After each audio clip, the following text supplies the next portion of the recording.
Bueno, buenas tardes tengan todos. En nombre de Laboratorios Leti, el gran laboratorio de Venezuela, les damos la más cordial bienvenida a este webinar. Mi nombre es Ana Julia Jiménez. Soy la gerente de mercadeo de la línea de dolor. Y bueno, estamos aquí esta tarde de hoy para hablar un poco acerca del balance funcional y de todo lo que acontece cuando queremos mantener ese balance. Para ello vamos a tener la presencia del doctor Fernando Carrera y antes de esto, pues el doctor Pastor Galicia, nuestro Chief Medical Officer, pues va a estar hablando con ustedes para presentarlo. Bueno, feliz tarde para todos. Muchísimas gracias, Ana Julia, por tu presentación. Bienvenidos sean todos a esta actividad de lanzamiento en la tarde de hoy. Efectivamente, como Ana Julia se los mencionaba, hoy vamos a conversar de la mano de un excelente profesional de la medicina acerca del tema, el cual hemos denominado el balance funcional. Para hablar del balance funcional, que no es otra cosa que, bueno, la manera como nos vamos a referir acerca de las propiedades clínicas que podemos apreciar de la vitamina B y acerca de todos los aspectos relacionados con su déficit, vamos a tener hoy con nosotros, como les mencionaba, al doctor Fernando Carrera Viñoles, para que nos hable en su conferencia denominada Aspectos Clínicos del Déficit de Vitamina B.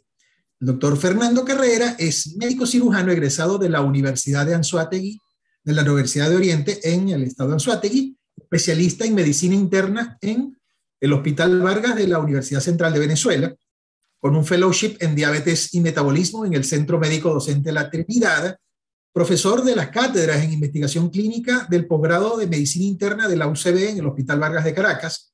Además es coordinador de la unidad de elaboración de proyectos y bioestadística del Departamento de Investigación del Centro Médico Docente La Trinidad y miembro de la Sociedad Venezolana de Medicina Interna y de la Sociedad Latinoamericana de Educación Médica. Esta actividad, la cual vamos a desarrollar en los próximos minutos, va a ser grabada para ser una vez finalizada, colgada en el canal de YouTube de Laboratorios Leti, acotando además que esta actividad está en vivo, en simultáneo, por ese canal de red social. Así que les pedimos en este momento también que pueden suscribirse a nuestro canal, pueden activar las notificaciones y así estar pendientes no solamente de esta información, sino de todas las informaciones relacionadas con nuestras actividades de educación médica continua que tenemos para todos ustedes, colegas de todas las especialidades que invitamos en la tarde de hoy. Finalmente, como un amable recordatorio, les pedimos, por favor, a partir de este momento, mantenga apagados sus cámaras, dispositivos electrónicos, silenciados sus micrófonos o aquel otro aparatito que pueda causar interferencia con la transmisión. Asimismo, recordarles que pueden realizar sus preguntas por medio del chat y una vez más, en nombre del Gran Laboratorio de Venezuela, agradecidos por su presencia en la tarde de hoy. Los dejo con nuestro invitado, el doctor Fernando Carrera. Fernando, los micrófonos son tuyos.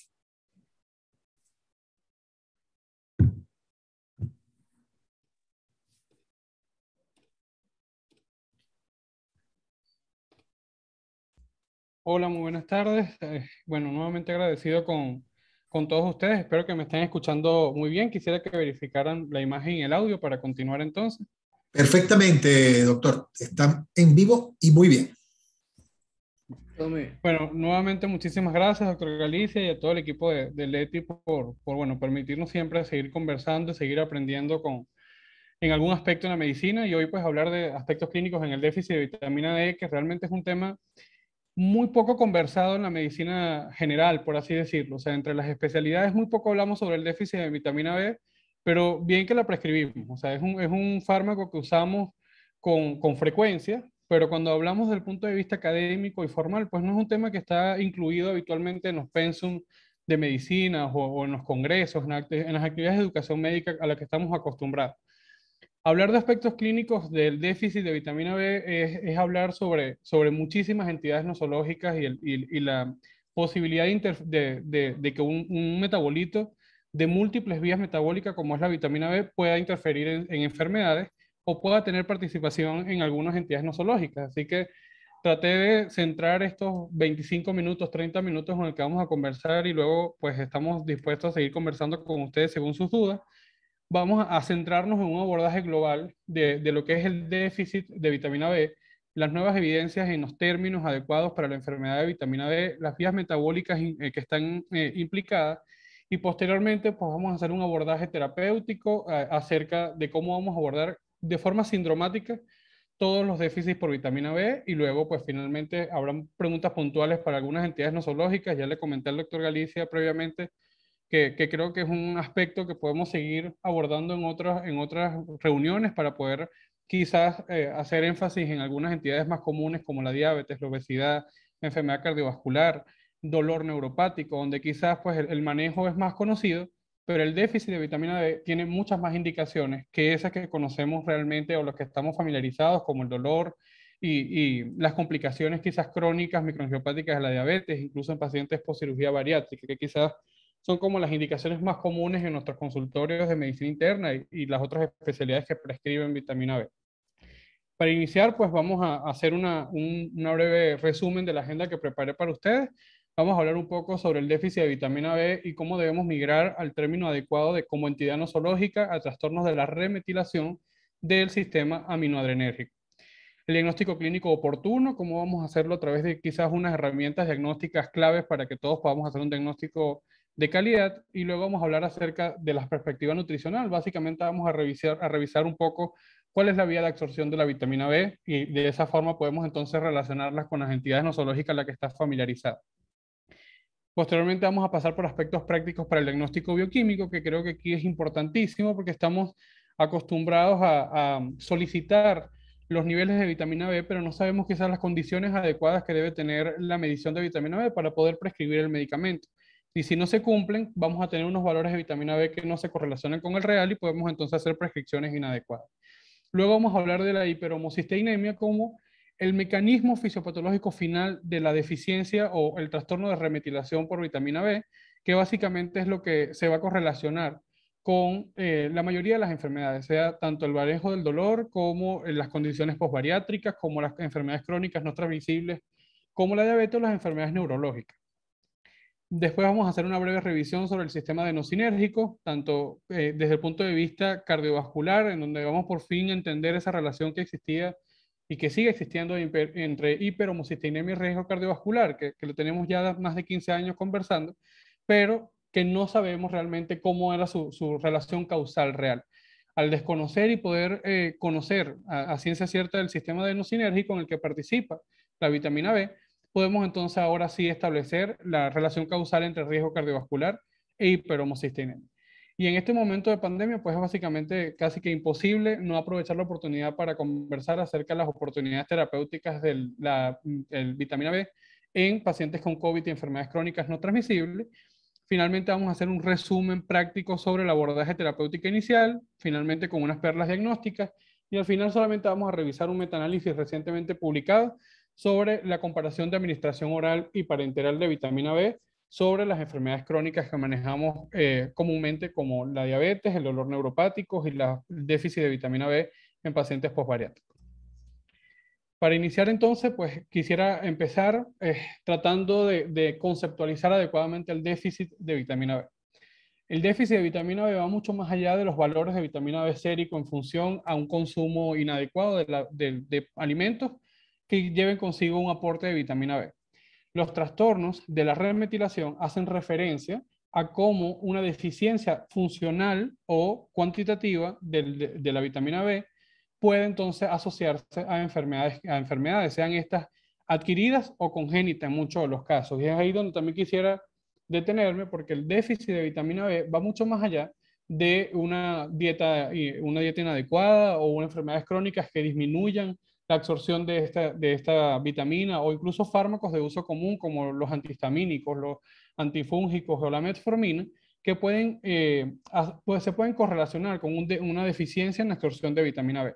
Realmente hay múltiples vías metabólicas en las que participa la vitamina B y ahora con la aparición de las ciencias ómicas como la metabolómica y la proteómica, hemos podido reconocer el sistema adenosinérgico como la principal vía metabólica de la vitamina B, que era quizás ese eslabón perdido entre el riesgo cardiovascular y la hiperhomocistinemia, la forma en la que la metformina actúa directamente sobre la absorción y metabolismo y transporte de la vitamina B. Entonces, el término adecuado fue planteado por el grupo de trabajo sobre trastornos de la remetilación por asociados a vitamina B de la Asociación Europea de Enfermedades Minoritarias. Plantea el replanteamiento del término de déficit de vitamina B a trastornos de la remetilación.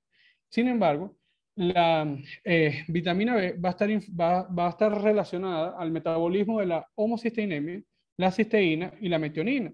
Y van a haber tanto trastornos de la remetilación como trastornos de la transulfuración, que ya vamos a ver más adelante a qué hacemos referencia con estos términos bioquímicos, pero realmente prescribir vitamina B debe basarse en un conocimiento adecuado de sus biosíntesis, de su disponibilidad y de las vías metabólicas de las que hace uso, porque también podemos entonces reconocer que no en todos los casos vamos a administrar la vitamina B, sea por vía oral o por vía parenteral, a pesar de los resultados del metaanálisis que vamos a mostrar al final, porque los trastornos de sulfuración o de remetilación pueden estar asociados a enfermedades que modifican la biodisponibilidad del fármaco o de la vitamina, según sea el caso de la enfermedad crónica a la que vamos a tratar. Los trastornos de la cobalamina van a estar centrados en tres aspectos funcionales, como casi todos los trastornos de las vitaminas biodisponibles. Trastornos del metabolismo, trastorno de la disminución de la síntesis o trastorno de un transporte alterado. Los trastornos del metabolismo hacen referencia a la función disminuida de la propia proteína de la enzima metionina sintetasa o la enzima asociada a la metionina sintetasa reductasa, que básicamente son los trastornos de la remetilación a los que le he venido mencionando. La disminución de la síntesis hace referencia a una producción deficiente del cofactor de la cobalamina o la metilcobalamina, que es su metabolito activo en plasma.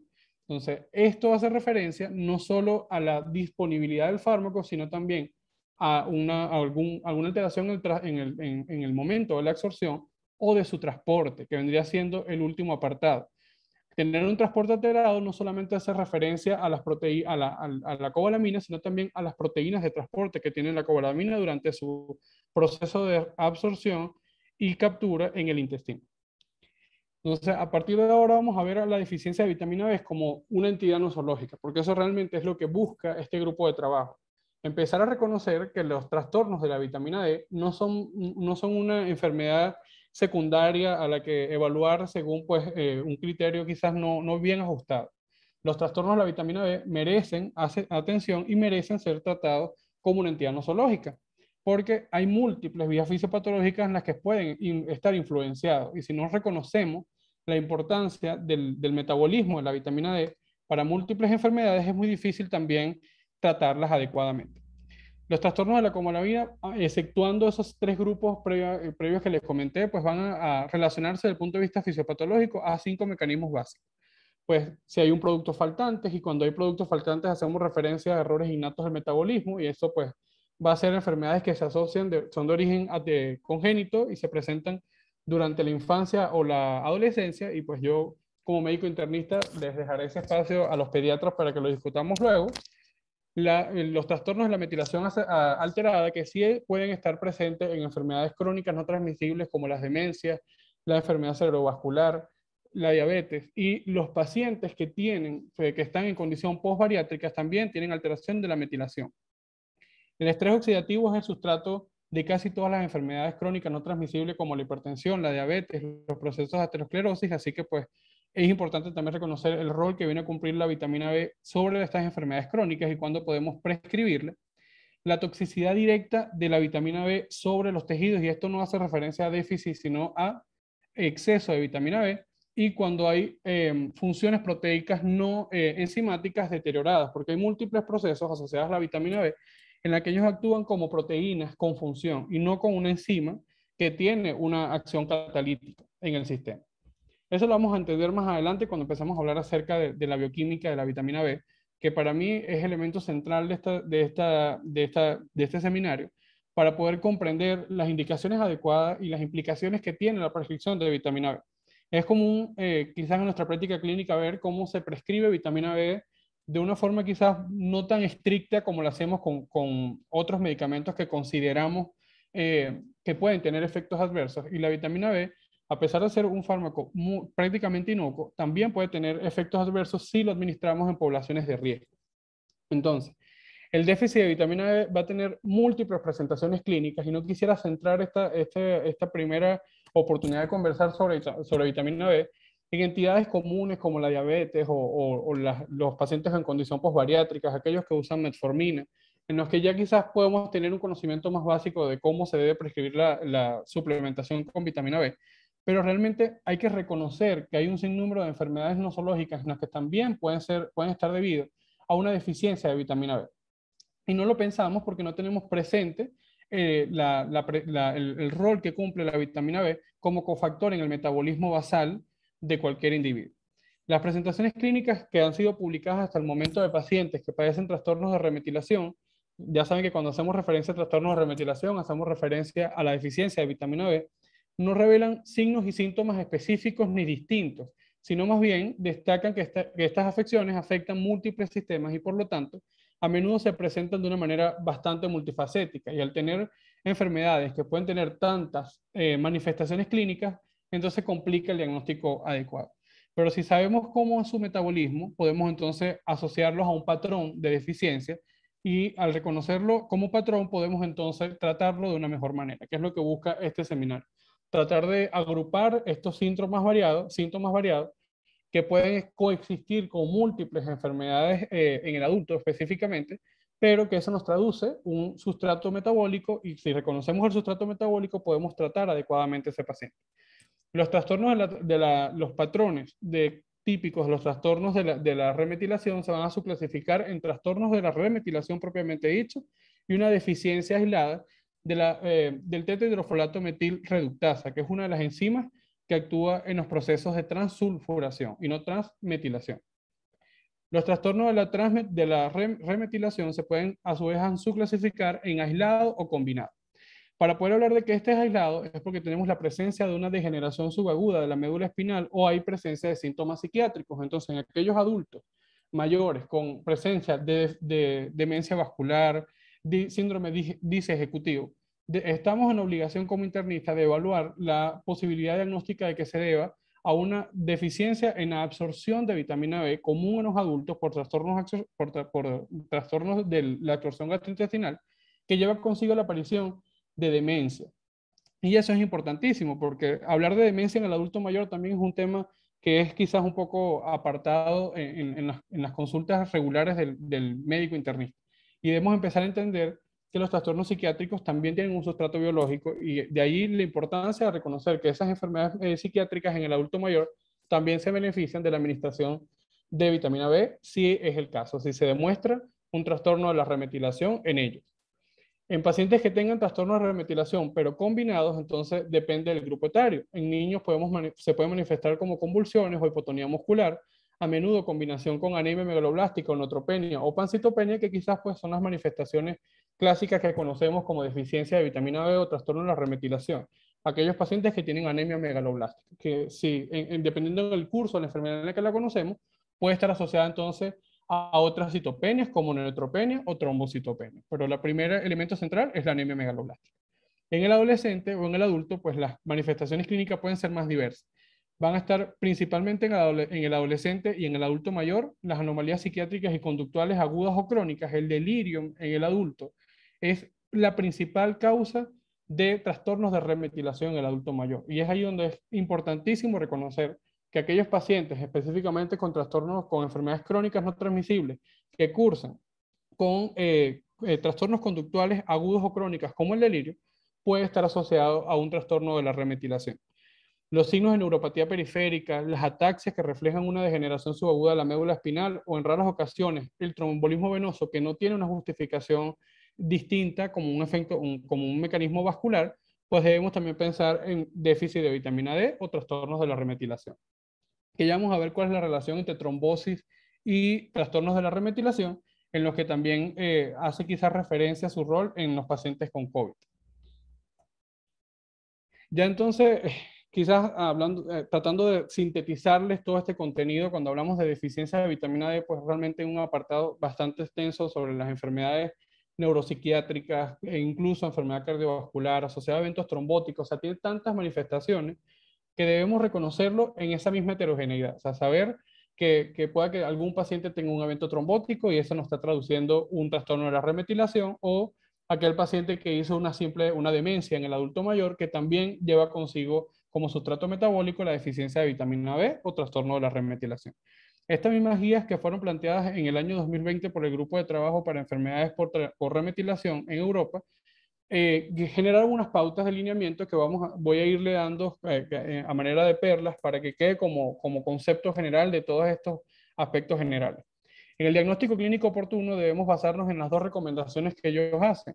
Ellos recomiendan considerar que en todo paciente con trastorno adquirido o genético de la remetilación, en el caso de síntomas neurológicos o visuales o hematológicos, se debe entonces considerar esto como un criterio diagnóstico y se debería pensar la administración de vitamina B en este grupo de pacientes. Y además también recomiendan considerar la administración de vitamina D en aquellos pacientes con trastornos adquiridos o genéticos de la remetilación en el caso de trombosis inexplicable o degeneración de la médula espinal en presencia o no de síndrome urémico hemolítico atípico, que como para mencionarle, pues es simplemente la elevación de la urea en presencia de hemólisis intravascular. El síndrome urémico hemolítico atípico se subclasifica si tiene presencia o no de anticuerpos positivos para el complemento en sangre. Si lo tiene positivo, entonces lo consideramos típico y el tratamiento es inmunoterapia, pero si es atípico, podemos entonces plantear la posibilidad diagnóstica de una deficiencia de vitamina B y podemos tratarlo también con la suplementación de vitamina B. A manera de resumen, solamente desde el punto de vista nutricional, para reconocer la importancia de la suplementación en la dieta de la vitamina B, es básicamente reconocer los pasos de la vía metabólica básica de la vitamina B.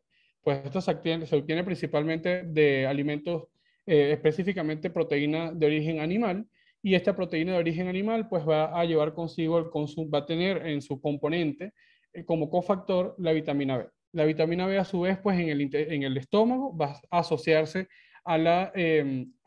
específicamente a la aptocorrina y formando la aptocorrina con la pepsina, forma un complejo proteico que permite el paso entonces hasta el duodeno, y en el duodeno es donde por acción de enzimas proteolíticas pancreáticas se libera este complejo proteico y se une entonces al factor intrínseco, que es su principal elemento transportador en la luz del intestino hasta el colon, donde se une a la transcobalamina, que vendría siendo su principal proteína de unión plasmática. Y la transcobalamina es la que permite entonces su biodisponibilidad en plasma y finalmente su entrega final a los tejidos periféricos para la síntesis de la mejoría, la síntesis de glía y la eritropoyesis eficaz. Igualmente también participa en la síntesis del ciclo celular, en la fase del ciclo celular y los trastornos de metilación del ADN. Por ende, también tiene implicaciones en patologías neoplásicas.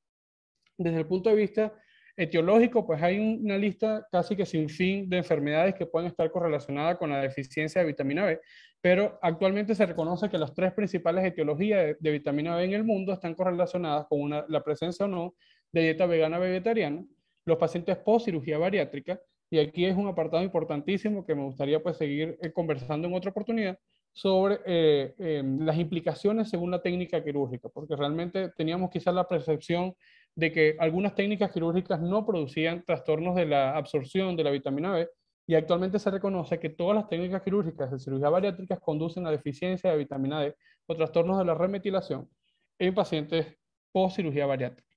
Y la polifarmacia, específicamente en los pacientes con enfermedades crónicas no transmisibles comunes como la hipertensión y la diabetes, lleva consigo también una disminución de la capacidad tanto de absorción como de transporte de la vitamina B para el organismo final, específicamente la metformina y los inhibidores de PP4, que son de uso rutinario en las consultas de medicina interna, endocrinología o cualquier paciente, cualquier especialidad que evalúe en enfermedades crónicas no transmisibles. Incluso los AINES, analgésicos comunes y algunos antibióticos también impiden la absorción de vitamina B. Los fármacos antineoplásicos tienen ahorita un rol común porque su forma de inhibición a la vitamina B puede llegar a ser irreversible. Y esto hace que la suplementación de vitamina B en pacientes oncológicos, en algunos casos puntuales, según el grupo farmacológico, ameriten la suplementación de vitamina B parenteral, por lo menos en un largo periodo o de por vida. Ya entonces, habiendo reconocido cuál es la forma de administración, las características clínicas, los términos adecuados para hablar sobre la deficiencia de vitamina B, me parece interesante para todos los médicos clínicos reconocer la forma adecuada de medición de vitamina B en plasma, porque realmente creo que la mayoría de los médicos no estamos familiarizados con las implicaciones técnicas que lleva la medición de vitamina B. Tanto la vitamina B como los folatos y la homocisteinemia tienen implicaciones desde el punto de vista técnico difíciles de cumplir. Y para poder hacer un diagnóstico certero de deficiencia de vitamina B que justifique una conducta clínica adecuada para su prescripción, debemos entonces hacer una medición adecuada de niveles de homocisteína, niveles de vitamina B y folatos en sangre, como elementos básicos, que ya vamos a ver más adelante cómo se van a ir midiendo cada uno de ellos. Sin embargo, desde el punto de vista técnico, deben ser medidos por cromatografía líquida y estos asociados generalmente a espectrometría de masa en tandem, que no está disponible en nuestro país, pero sí tenemos disponibles los inmunoensayos, que también tienen un valor predictivo positivo y una sensibilidad muy similar a los métodos cromatográficos. Sin embargo, los inmunoensayos no deben tener un apartado, deben tener un cuidado más específico en los pacientes que van a ser medidos en plasma los niveles de homocisteína, niveles de vitamina B o folato.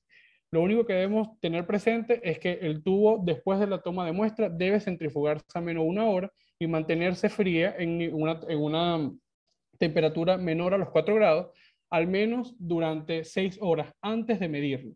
La cobalamina y la vitamina B en temperaturas más bajas se mantienen más estables y permiten que el inmunoensayo determine los niveles adecuados de vitamina B. Entonces, si sabemos esto, podemos entonces hacer una medición adecuada siempre y cuando se cumpla esa simple norma de mantenerlo centrifugado casi que lo más inmediatamente posible a su toma de muestra y luego refrigerarla durante 6 horas o no menos de 6 horas en menos de 4 grados centígrados.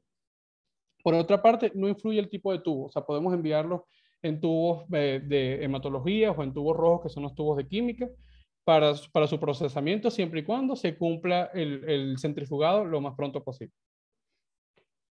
Ahora para poder entender por qué vamos a hablar de hiperhomocisteinemia cuando estamos hablando de deficiencia de vitamina B, y es porque realmente desde el punto de vista teórico, y según los datos aportados por el CIE 10 y su nueva reclasificación que va a estar disponible para el noviembre de este año, el CIE 11, el término adecuado, el diagnóstico adecuado del déficit de vitamina B lleva consigo casi que de manera causal la presencia de hiperhomocisteinemia. Entonces realmente se reconoce como entidad nosológica la hiperhomocisteinemia que puede tener diferentes vías, diferentes causas, incluida el déficit de vitamina B. Entonces, pareciera que la déficit de vitamina D o los trastornos de la remetilación van a ser incluidos dentro del diagnóstico de hiperhomocisteinemia. Y la hiperhomocisteinemia realmente se asocia a los eventos trombóticos, o sea, no es realmente la deficiencia de vitamina B, sino el aumento de la homocisteína en plasma, lo que se asocia a las complicaciones por la deficiencia de vitamina B o los trastornos de remetilación en pacientes con deficiencia de vitamina B. Actualmente la influencia de hiperhomocisteinemia sobre la enfermedad cardiovascular sigue sin estar clara. Sin embargo, se asocia con inflamación y aterosclerosis y es un factor de riesgo independiente para enfermedad cardiovascular, accidente cerebrovascular e infarto agudo miocardio. Sin embargo, la forma en la que se ha interpretado la hiperhomocisteinemia en la medicina cardiovascular no guarda una relación causal, o sea, no se ha podido relacionar si tratar la hiperhomocisteinemia lleva consigo una disminución de ese riesgo cardiovascular, porque las terapias que han sido dirigidas a disminuir la homocisteína no han demostrado un impacto terapéutico adecuado. Eso es lo que realmente no se había comprendido hasta finales del año 2020, cuando los métodos de ciencias ómicas han podido determinar entonces cuál es la relación causal entre el riesgo cardiovascular y la hiperhomocisteinemia. Y esa respuesta nos las viene a dar justamente el descubrimiento del sistema aminosinérgico. Hablar del sistema adenosinérgico lleva consigo comprender lo que conocemos ahora como holobionte, o sea, esa entidad única entre el ser humano y los microorganismos que hacen vida en el sistema gastrointestinal, reconocido como microbiota, que también pues sería es un tema súper interesante y mucho más extenso para conversarlo en otra oportunidad, las implicaciones de la microbiota sobre las patologías asociadas a vitamina D. Básicamente se han descrito que aproximadamente entre un 5 y un 10% de la producción celular diaria total de homocisteína que no se metaboliza dentro de las células se exporta al compartimiento plasmático donde los niveles normales de homocisteína oscilan entre 5 y 15. Por ende, los puntos de cortes actuales para hablar de hiperhomocisteinemia es aquellos que tienen mayor a 5 milimoles por litro, micromoles por litro. Se puede clasificar a su vez en leve, moderada y severa, dependiendo de los niveles de homocisteinemia sérica, que básicamente hace referencia a si es menor a 30 y mayor a 15 como leve, entre 31 y 100 como moderada y mayor a 100 como severa. Por ende, la medición de homocisteína sérica debe ir de la mano con la medición de niveles de vitamina D. Interpretar niveles de vitamina B sin homocisteína sérica es no poder reconocer las causas subyacentes de ese déficit y por ende no podemos tratarlo de manera adecuada. Perfecto. Ya para solo mencionarlos y no quizás detenernos a hablar sobre vías metabólicas en este momento, sino sus implicaciones terapéuticas, sí me gustaría que observaran en la diapositiva la forma en la que la metionina puede convertirse en S-adenosilmetionina en presencia de la enzima S-adenosilmetionina sintetasa, y esto consume ATP. Sí, esta es la vía de inicio del sistema adenosinérgico que anteriormente no conocíamos. Sabíamos que la homocisteína pasaba a metionina, pero no sabíamos cómo pasaba de homocisteína a metionina. Y para esto se reconoció ahora el metabolismo de la adenosina y las vías de la transsulfuración como las principales vías metabólicas para la producción de la metionina. La vitamina B viene a ser el principal eslabón perdido, o sea, no reconocíamos cuál era la función de la vitamina B en el sistema de las purinas. Sí sabíamos que tenía participación, pero no podíamos reconocer cuál era su rol principal. Y el rol principal de la vitamina B y sus componentes del complejo vitamina B van a ser los principales cofactores para la activación de la vía de la transsulfuración, ya que ellos actúan como cofactor para metilar nuevamente de homocisteína a metionina. Como ven en la diapositiva, del 5-metiltetrahidrofolato necesitamos la presencia de vitamina B12 para poder convertirlo en tetrahidrofolato y de esa forma, en presencia de ácido fólico y vitamina 6 como cofactor, pasar nuevamente a 5,10-metiltetrahidrofolato, que garantiza la metilación, la remetilación de la homocisteína a metionina. Y de esta forma, el metabolismo de las purinas garantiza una estabilidad celular e impide los procesos de estrés oxidativo típicos de casi todas las enfermedades crónicas no transmisibles como la obesidad, la diabetes y la hipertensión. Además, pues la vía de la metilación es como lo estamos viendo en la diapositiva, en la lámina, en la parte izquierda de la lámina, derecha para ustedes, donde la homocisteína en presencia de vitamina 6 puede entonces ir transformándose en cistationes y cisteína, que finalmente es el producto final cuando se degrada a hidróxido de sulfuro. Y este hidróxido de sulfuro es el factor de riesgo cardiovascular actualmente reconocido, que estaba perdido en esa ruta. Lo que reconocíamos que la homocisteína estaba haciendo como factor de riesgo cardiovascular realmente no era la homocisteína, era el sulfuro de hidrógeno lo que estaba convirtiendo el riesgo cardiovascular trombótico elevado en los pacientes con enfermedades crónicas no transmisibles. Mientras más sulfuro de hidrógeno haya en el paciente, más posibilidades de trombosis, eventos cardiovasculares y mortalidad global por enfermedad cardiovascular se asocia. Es allí la importancia de la suplementación con vitamina B en pacientes con enfermedad cardiovascular establecida, sea esta hipertensión, cardiopatía isquémica, enfermedad cerebrovascular, enfermedad arterial periférica, dislipidemia, obesidad y diabetes. Porque al final la vitamina B, aparte de estar encargada de la metilación de la homocisteína, de la remetilación de la homocisteína, también actúa sobre la biodisponibilidad del AMP cíclico y de la adenosina, que básicamente pues, es el sustrato para el ciclo de Krebs, y reconocemos como buenos médicos clínicos que el ciclo de Krebs es el sustrato del metabolismo para casi todas las funciones básicas. Entonces, si reconocemos eso, sabemos que la presencia de deficiencia de vitamina D se va a asociar también a un mayor estrés oxidativo, y ese estrés oxidativo, desde el punto de vista clínico, funcional, o desde el punto de vista paraclínico, lo podemos medir como una hiperuricemia, que sí había sido el factor de riesgo cardiovascular establecido. Así conocíamos que el ácido úrico elevado era un factor de riesgo cardiovascular, pero no reconocíamos que la producción excesiva de ácido úrico no estaba relacionado solamente con un consumo excesivo de carnes rojas y de vegetales rojos que contienen xantinas, sino también a una deficiencia de vitamina B que impide la inhibición de la adenosina a la producción de metionina. Si derivamos entonces el sistema adenostérgico a la producción de metionina, impedimos la producción de ácido úrico y de esa forma disminuimos el riesgo cardiovascular del paciente. Además, el sulfuro de hidrógeno, que ya les comenté anteriormente, que es el metabolismo final, pues también tiene efectos directos sobre los mecanismos de isquemia porque disminuye la vasodilatación y además favorece la inflamación por tener efectos de inmunosupresión. Y eso se asocia a cardiopatía isquémica y enfermedad cardiovascular global en pacientes con enfermedades crónicas no transmisibles. Ahora bien, ya solo como para mencionar y no seguirnos retrasando en estos aspectos técnicos, pues sí quisiera que vieran en la diapositiva solo el rol del ácido fólico sobre la vía del sistema adenosinérgico, donde ellos van a participar como cofactor en el sistema, en la vía de la transulfuración. Y por ende, los pacientes que tengan trastornos de la remetilación deberían tener también la administración de ácido fólico en compañía o no de vitamina B12 si se asocia a riesgo cardiovascular o no, o enfermedad o por demencia. Si se demuestra que estos son defectos congénitos, entonces ahí es donde podemos administrarlos de forma conjunta. Pero realmente la deficiencia de vitamina D o los trastornos de la remetilación pueden ser manejados en su gran mayoría con la administración de cianocobalamina o vitamina B12.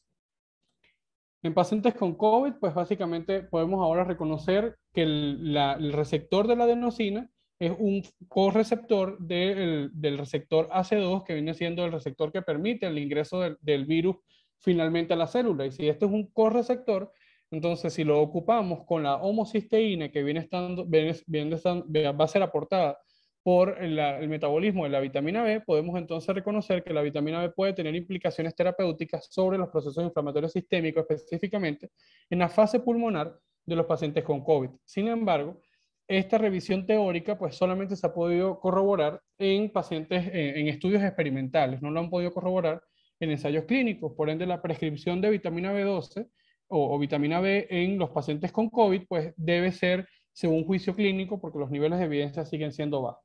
Y realmente los niveles de evidencia para la vitamina B, en líneas generales, en casi todas las enfermedades, exceptuando las enfermedades crónicas no transmisibles, donde se ha abordado en numerosos ensayos clínicos, todavía sigue siendo subregistrada. O sea, no seguimos haciendo el número de ensayos adecuados para hablar de vitamina B. Quizás debemos también en este momento tomarlo para estimular el estudio en vitamina B en el país. Es un fármaco que tenemos disponible y una población accesible en las que en los centros en los que hacemos academias en el país, que son la gran mayoría, pues podemos también estimular la investigación en nuestra población. Esto solamente para mencionar cuál es el rol final del COVID en pacientes con COVID y enfermedad cardiovascular. Ya sabemos realmente la forma en la que se correlaciona el sexo masculino y la obesidad con el mayor riesgo cardiovascular en COVID, pero realmente se ha demostrado que el factor correlacional es aquellos pacientes obesos con hiperhomocisteinemia y los hombres que realmente tienen una mayor tasa de biodisponibilidad de la N-metiltransferasa y de esta forma pues también se asocia solo al género y eso por una relación hormonal a través de la testosterona para la producción de homocisteína. Entonces realmente el elemento central como elemento fisiopatológico en pacientes con COVID es básicamente la hiperhomocisteinemia, tanto en pacientes con obesidad y sexo masculino que se asocia pues a efectos trombóticos y mayor respuesta inflamatoria.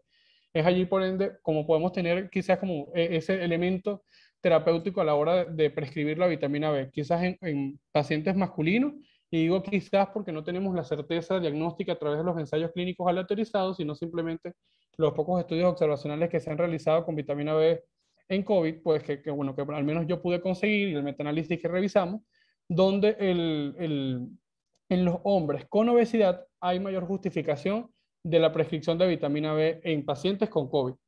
Disminuye la tasa de mortalidad y se asocia también a disminución de los eventos trombóticos tanto tempranos como tardíos en COVID.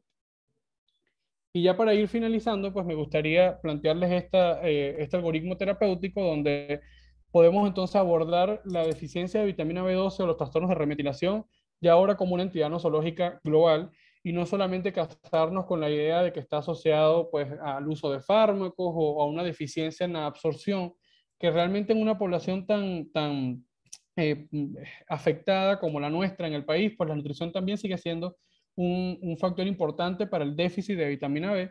Debemos tenerlo presente igualmente, pero no siempre el déficit de vitamina B va a ser nutricional. También puede estar asociado a errores innatos del metabolismo que no se expresan de manera adecuada, sino durante la adultez en forma de obesidad, de demencia, de trastornos psiquiátricos, de alteraciones conductuales, que son más comunes en nuestra consulta y que no lo observamos desde el punto de vista metabólico, sino simplemente como una enfermedad neuropsiquiátrica. Entonces, al momento que tengamos un paciente con sospecha de deficiencia de vitamina D, pues debemos entonces evaluar los niveles de homocisteína como primer elemento, y si tenemos unos niveles de homocisteína elevada, entonces allí es donde vamos a pasar a medir los niveles séricos de vitamina B12, ácido fólico y metionina. La metionina realmente no es un elemento que se debe solicitar para todos los pacientes, sino solo aquellos pacientes en los que sospechemos que hay un error innato del metabolismo. En Venezuela sí está disponible la medición de metionina en algunos centros especializados. Finalmente, entonces, al ya tener lo que sí como que elemento terapéutico también central que quisiera comentarles es que no debemos retrasar el inicio de la terapéutica. O sea, en lo que tengamos una sospecha clínica de deficiencia de vitamina B12 y siempre que se pueda considerando pues, el riesgo entre costo-efectividad de la solicitud de los paraclínicos, pues en aquella población en la que podamos hacerlo, solicitar estos paraclínicos que yo les estoy comentando, pero en poblaciones quizás más vulnerables, debemos entonces priorizar el tratamiento siempre y cuando se sospeche la entidad nosológica desde el punto de vista clínico, y eso pues nunca vamos a poder debatirlo porque al final se está haciendo en pro del paciente.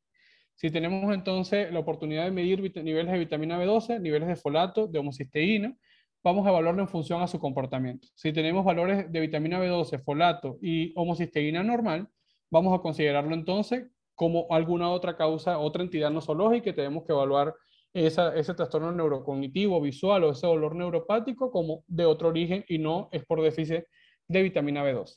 Si tenemos entonces niveles bajos de vitamina B12 con un folato normal, pero tenemos elevado la hiperhomocisteinemia, podemos entonces considerar que hay un trastorno de la absorción o el transporte de la vitamina B.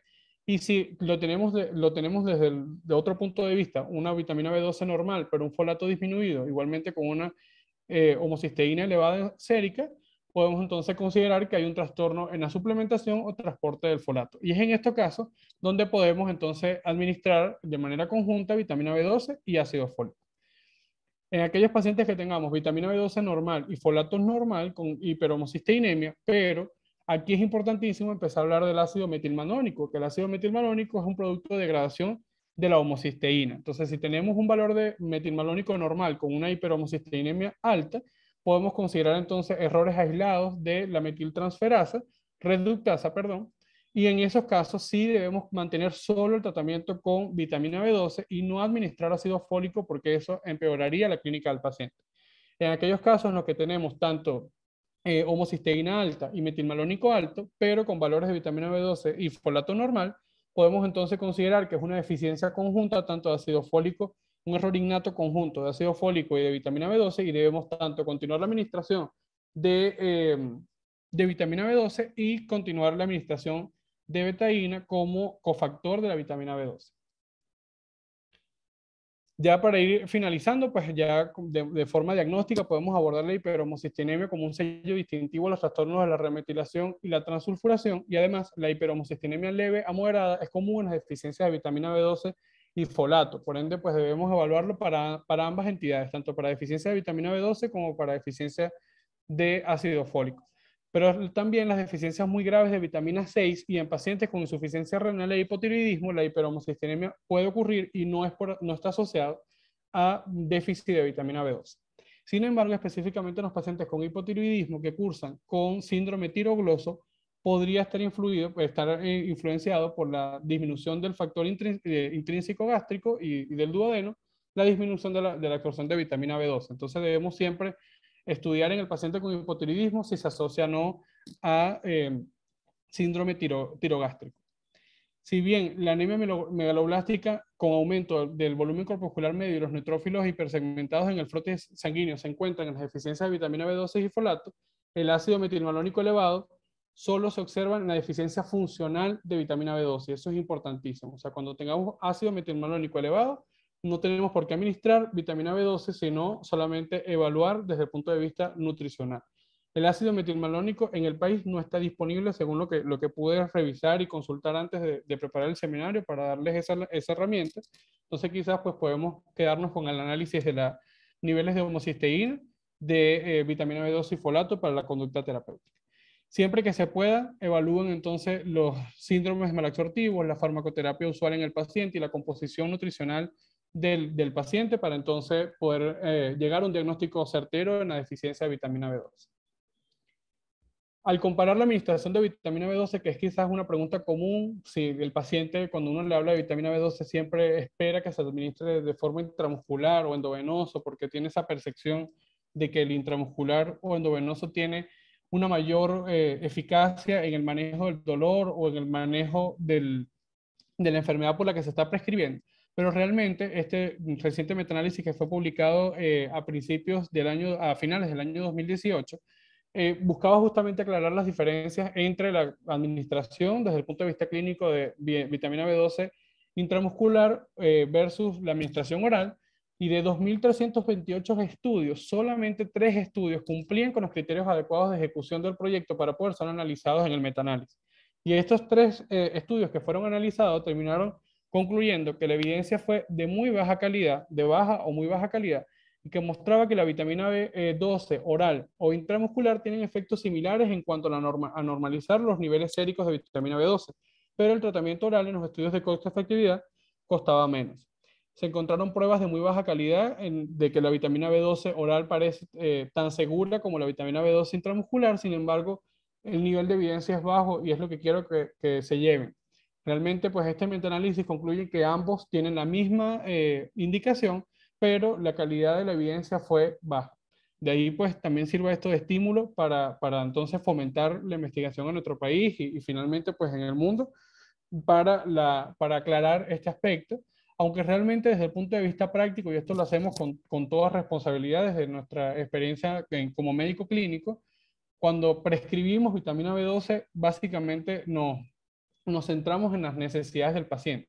Si el paciente pues, no tiene problemas con que se administre intramuscular, se le da entonces la opción intramuscular, se le da la opción de intramuscular, y si el paciente se niega o no es la opción preferida por él, pues se le da la opción oral, y ambas, por lo menos en mi experiencia clínica, han sido útiles. Entonces, quizás pues quisiera al final de esta discusión que todos comentemos cuál ha sido nuestra experiencia y podemos entonces reconocer cuál ha sido la experiencia. Sin embargo, sí me llama la atención que pacientes posbariátricos, la vía intramuscular o endovenosa parece tener mejores efectos en aquellos pacientes con anemia megaloblástica que los que administramos vía oral.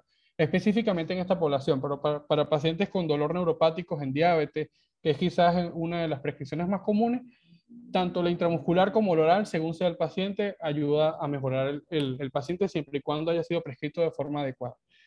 Yo espero entonces que toda esta información les sirva de muchísimo apoyo y que bueno, podamos seguir discutiendo sobre este tema en otras oportunidades. Muchísimas gracias.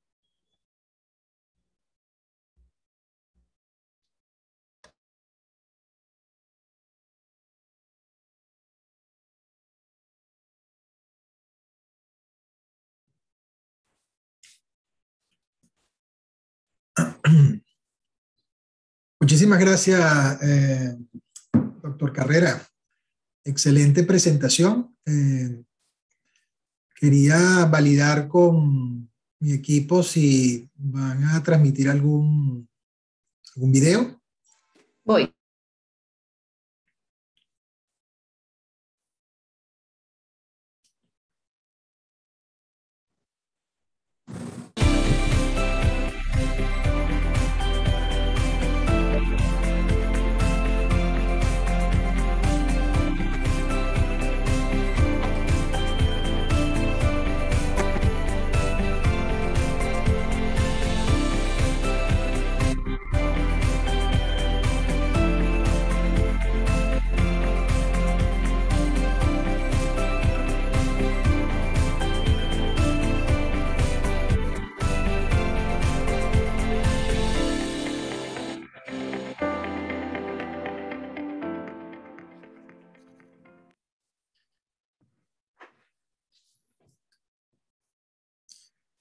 Ahora sí, bueno, excelente tu presentación, Fernando. Bueno, mira, yo de verdad tenía muchísimas expectativas con la misma, pero sencillamente esto es algo fuera de serie.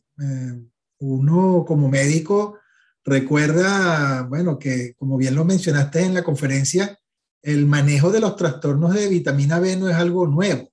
Es algo que durante muchos años lo hemos hecho, incluso de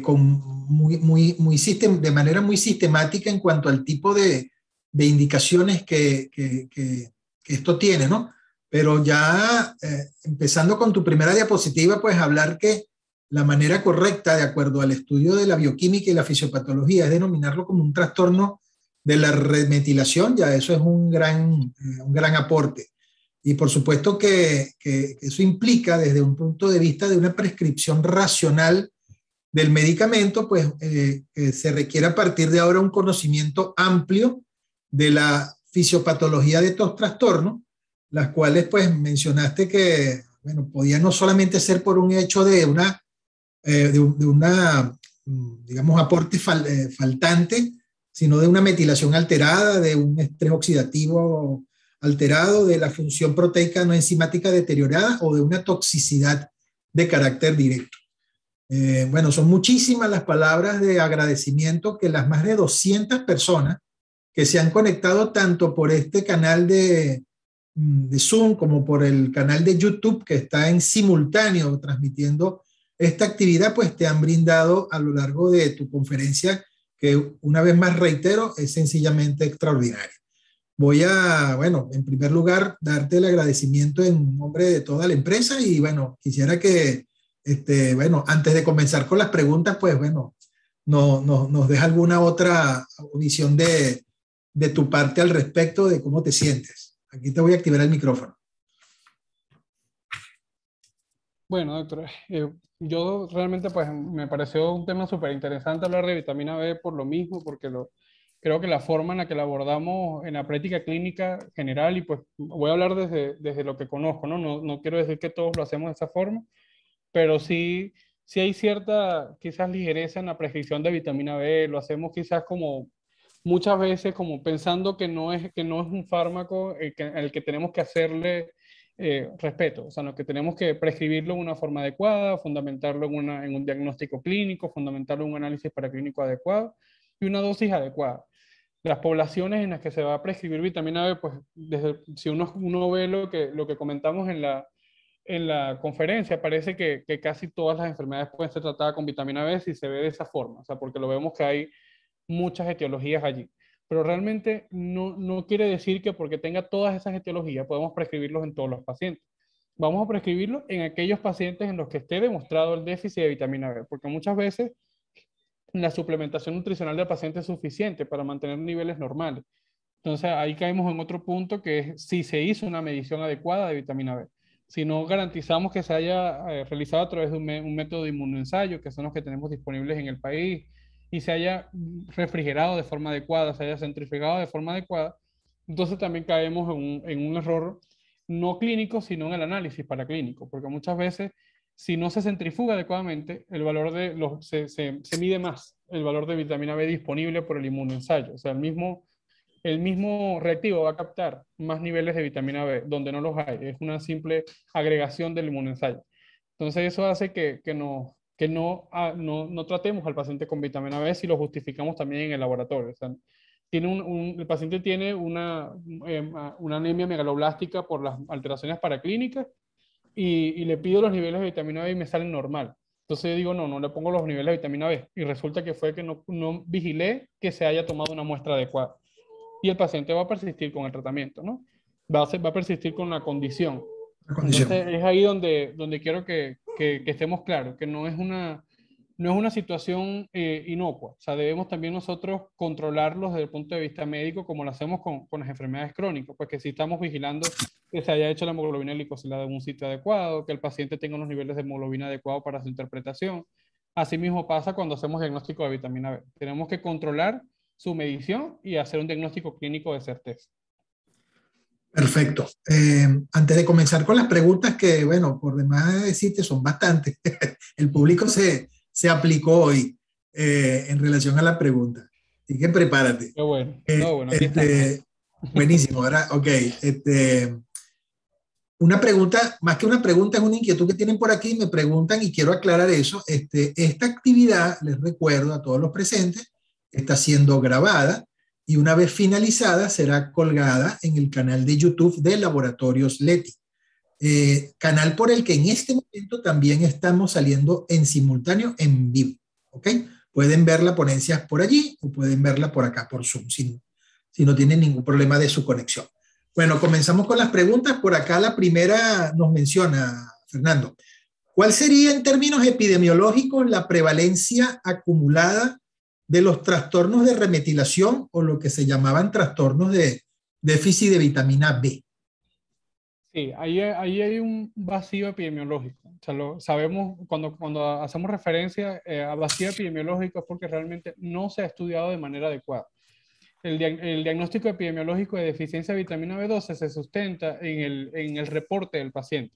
O sea, que el paciente Okay. diga, yo tengo niveles de vitamina B bajos, pero no se han hecho estudios poblacionales adecuados en los que le hagamos de manera seriada, estructurada, una medición adecuada de niveles de vitamina B12. Solo hay dos estudios que cuentan con esta característica, uno en Reino Unido y uno en Australia, de los que pude leer, que de hecho se lo facilité también al equipo de LETI, en los que pudieron entonces demostrar esta asociación, porque realmente lo que le quería mencionar con el trabajo, la conferencia que le mostré, es el hecho de que la vitamina B12 tiene implicaciones genéticas y sabemos que para hablar entonces de epidemiología o prevalencia acumulada en pacientes que pueden tener errores innatos del metabolismo, debemos sostenerlo de forma objetiva en estudios poblacionales genéticos. O sea, debemos hacer secuenciación genética para poder determinar cuál es la prevalencia real de los trastornos de remetilación. Entonces, sí se ha estimado en esos estudios de reporte del paciente, del diagnóstico, que la prevalencia real de deficiencia de vitamina B12 puede ser tan amplia como desde un 16% hasta un 74%. Wow. La simulación de estudio en la que se evalúe la deficiencia de vitamina B puede ser reportada en proporciones muy variadas, muy heterogéneas. Por eso es que no se centran ahorita actualmente en reconocer la epidemiología, porque para poder hablar de epidemiología renal en déficit de vitamina B y trastornos de remetilación tendríamos que hacer secuenciación genética. Perfecto. Bueno, un número interesante y un trabajo también bastante arduo, ¿no? Por acá hay un par de preguntas que voy a ver si las uno en una sola, porque me preguntan por acá que cuál sería el abordaje diagnóstico en pacientes en quienes se sospeche puedan tener este tipo de trastornos, y más adelante me preguntaban que cuál sería la batería de paraclínicos mínimo para estudiar este déficit, pero que se encuentre disponible en nuestro país. Sí, bueno, el abordaje diagnóstico yo traté de resumírselos en el algoritmo que le mostré al final, y es básicamente pues centrarnos en el hecho de que lo primero que debemos pedir, más allá de pedir niveles de vitamina B, es homocisteína. Medimos homocisteína sérica. Si el paciente tiene hiperhomocisteinemia, entonces sí se justifica la medición de vitamina B si estamos en presencia de enfermedades crónicas no transmisibles, que eso es importante. O sea, si yo estoy evaluando deficiencia de vitamina C en pacientes con diabetes, para prescribirle por una neuropatía o hipertensión u obesidad, tengo que entonces medir primero homocisteína. Si estoy evaluando un paciente que no tiene enfermedades crónicas no transmisibles, sino que simplemente viene con un déficit pondoestatural, con desnutrición, que está viniendo con una anemia megaloblástico por alguna causa, entonces sí me voy directamente a la medición de vitamina B12 y de ácido fólico, lo que vendrían siendo la causa probable en ello. Si nuestra causa probable es riesgo cardiovascular, evaluamos primero homocisteína y luego vitamina B12 y ácido fólico, y si nuestra causa es carencial o nutricional, entonces vamos a la medición directa de vitamina B12 o ácido fólico. Y por otra parte, yo considero, y esto realmente pues es porque en ninguna literatura que leí pues me dice cuáles son todos los estudios que debo pedir, porque realmente hay una etiología muy amplia, pero creo que desde un punto de vista costo completa, que tenga los valores hematimétricos completos donde podamos evaluar las características del eritrocito, los niveles de vitamina B12 y niveles de ácido fólico ya nos aportan suficiente material para hacer un diagnóstico de certeza. Si ya luego de allí tenemos entonces otras etiologías asociadas, pues vamos a ir ampliando la ruta de diagnóstico, ¿no? Ok, perfecto. Ajá, por acá esta es otra pregunta que busqué unir con otra que preguntaron más adelante, ¿no? Dice, ¿consideras que ante lo señalado en cuanto a la etiología variada pues, de estos trastornos, la suplementación con complejo B debería ser o justificarse de manera sistemática? Y preguntan también, ¿cuándo entonces referir al internista? Claro. No, bueno, realmente la prescripción de vitamina B12 debe hacerse siempre en poblaciones muy bien identificadas. O sea, prescribirla a todos los pacientes en los que tenga un dolor neuropático no hay indicación. Todos los pacientes que tengan una neuritis intercostal, por ejemplo, no tiene indicación. Debemos prescribirle en aquellos casos en los que el dolor es refractario al analgésico común, inicialmente. Si la neuropatía es refractaria al analgésico común, entonces allí donde suplementamos con vitamina B. Y allí si no es necesario, si la causa, o sea, la causa, el motivo de consulta del paciente es el dolor neuropático y no está asociado a enfermedades crónicas no transmisibles, no se sugiere las mediciones de vitamina B12 y ácido fólico, porque realmente ¿cómo le digo? Es una medición que genera costos y no aporta mayor alternativa al paciente.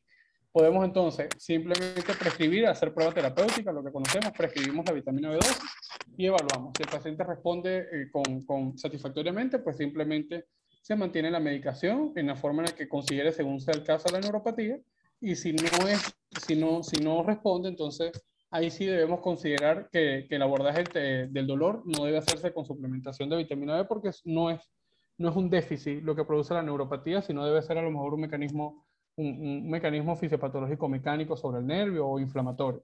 Ahí debemos avanzar a otras conductas. Referirlo al especialista depende de la causa. O sea, si la causa, pues básicamente es una causa carencial básica que podemos manejar en una consulta de medicina general, pues perfecto. En aquellos pacientes quizás que vienen simplemente con una anemia megaloblástica por un déficit en el consumo, que ahorita no es tan infrecuente conseguir pacientes, y más en nuestras instituciones públicas, lamentablemente, en las que el paciente llega con bajo consumo de carne, bajo consumo de derivados de proteínas de animal. Entonces, por ende, llega con una anemia megaloblástica simple. En esos pacientes podemos prescribir la vitamina B12. En esas poblaciones de riesgo, pues también es muy difícil decirles que también tienen que justificar la administración de vitamina B12 en la medición sérica de vitamina B y ácido fólico. Creo que esto lo estoy haciendo de forma muy responsable desde la forma en la que yo hago mi práctica clínica, pero eso no está sustentado en ningún estudio clínico. O sea, no podemos meter a nuestra población, que está pues bien delimitada y tiene unas características sociales distintas, en ensayos clínicos aleatorizados. O sea, yo no puedo hacer pasar un paciente de escasos recursos por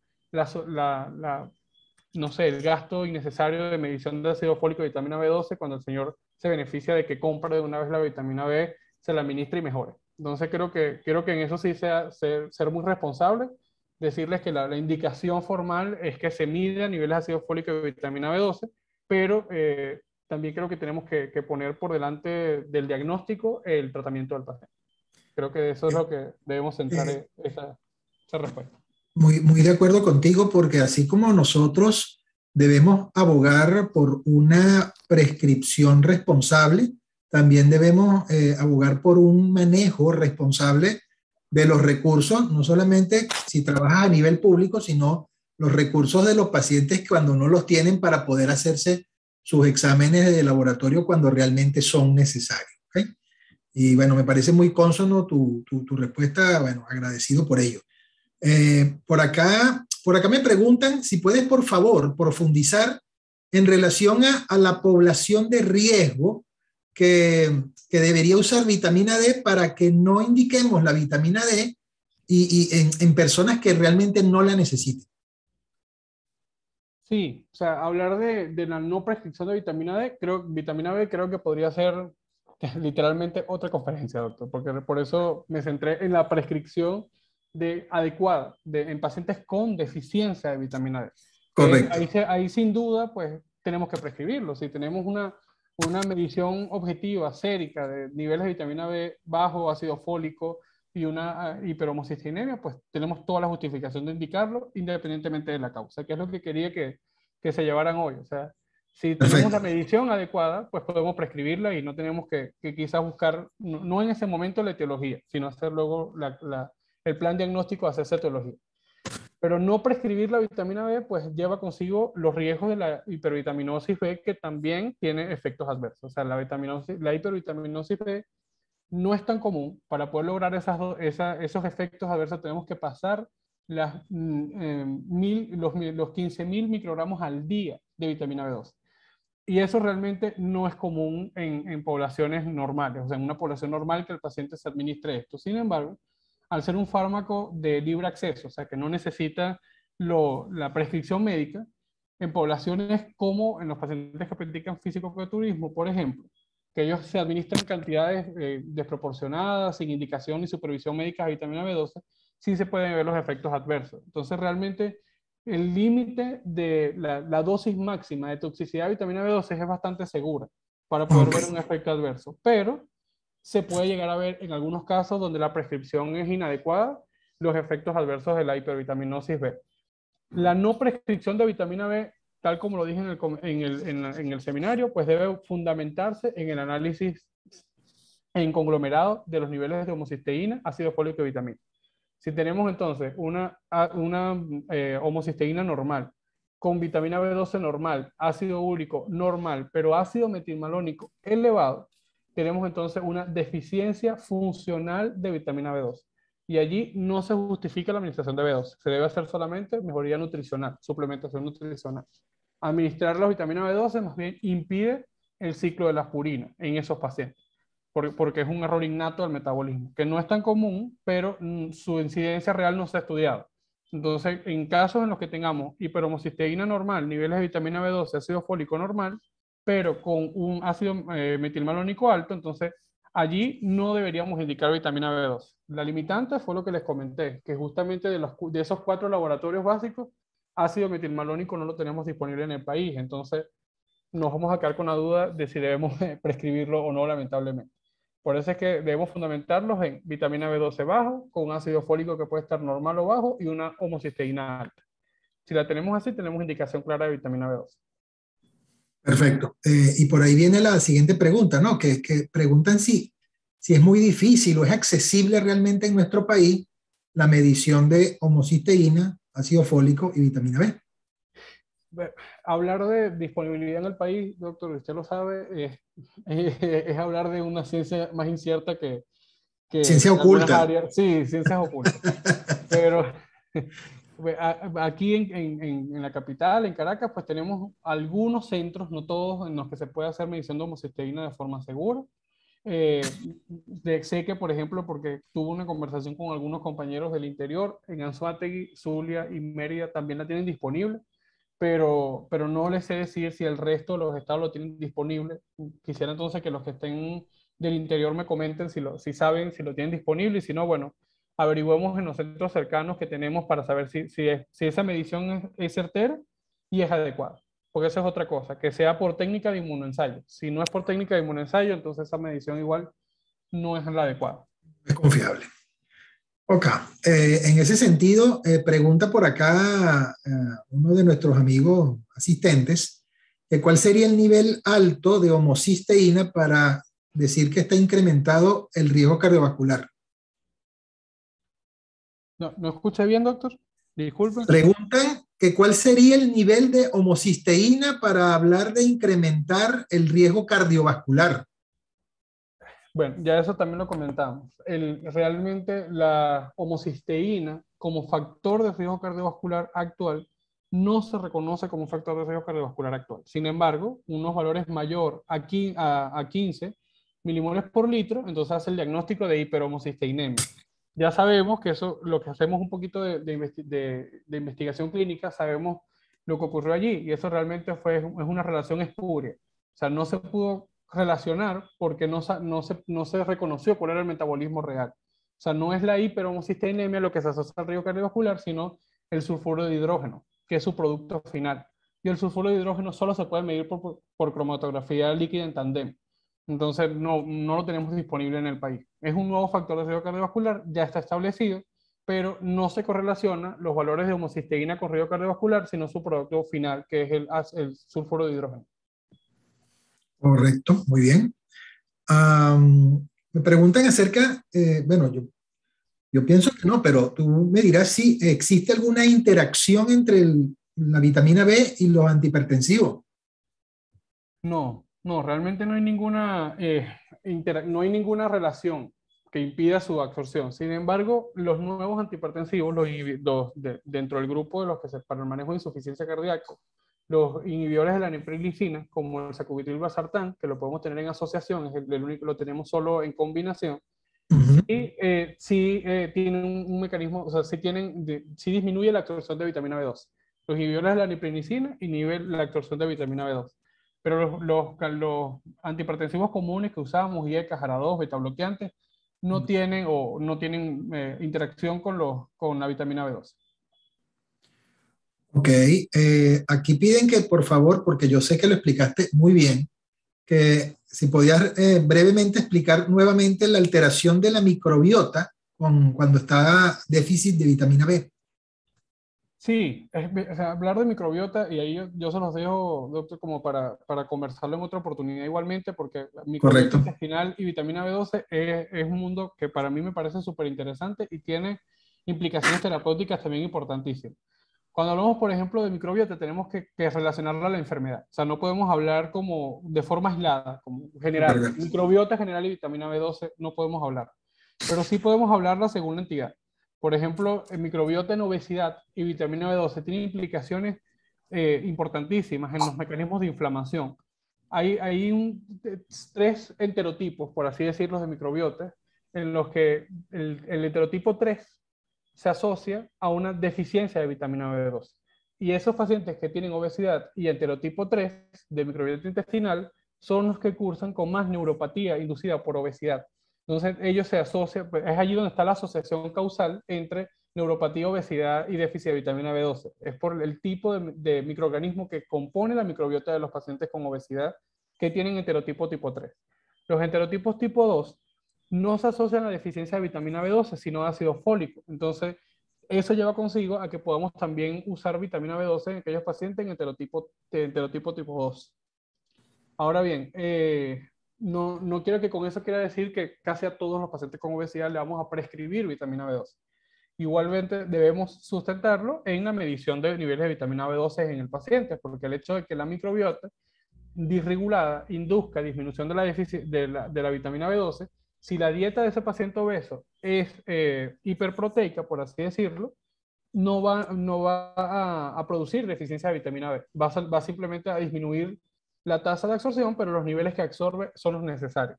Entonces, eso se los dejo como un elemento más, un aporte más, pero incluso en pacientes con diabetes y obesidad, la microbiota intestinal se comporta muy similar. O sea, de hecho, desde la microbiota intestinal fue que se pudo entonces ahora recambiar este abordaje de diabetes, obesidad, a diabesidad como un conjunto, porque realmente reconocemos que la microbiota intestinal cumple un rol importantísimo en la fisiopatología tanto de diabetes como de obesidad.